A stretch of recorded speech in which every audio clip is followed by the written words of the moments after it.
السلام علیکم۔ آج کا ہمارا سبق ہے ترجمہ کرو۔ یہ گھوڑا ہے حاذا فرسن، یہ گھوڑا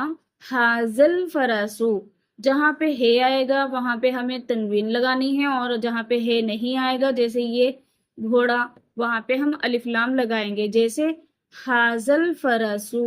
وہ بندر ہے، ذالکا کردن وہ بندر، ذالکل کردو یہ اونٹ ہے، حاذا جملن یہ اونٹ، حاذل جملو وہ کتا کالا ہے، ذالکل کلب اسود یہ آدمی گورا ہے، حاذا الرجل ابیض کالا نہیں، لا اسود وہ کھیل، ذالکل لعب وہ کھیل نیا ہے، ذالکل لعب جدید یہ بلا دبلا ہے، حاذل قط ہزیل وہ گدھا موٹا ہے، ذالک الحمار سمین وہ کتاب کیسی ہے، کیفا ذالک الکتاب کیا وہ لڑکا لکھنے اور پڑھنے میں مشغول ہے، حل ذالک الولد مشغول، حل ذالک الولد مشغول فی الکتاب والقراءۃ کیا وہ گھر خوبصورت ہے، حل ذالک البیت جمیل،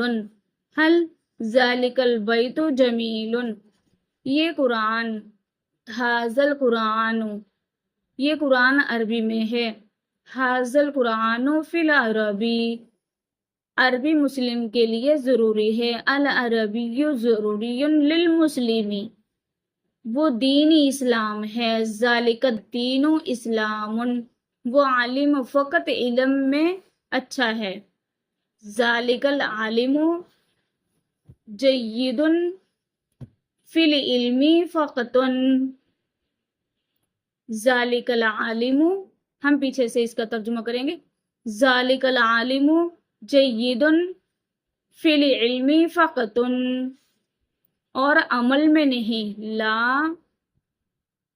لا فی العملی، لا فی العملی عزت عالم کے لیے عمل سے ہے نہ کہ علم سے،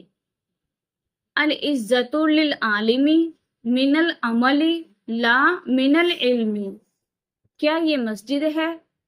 حل حاذا مسجد کیا مسجد میں وضو کے لیے پانی ہے، حل فی المسجد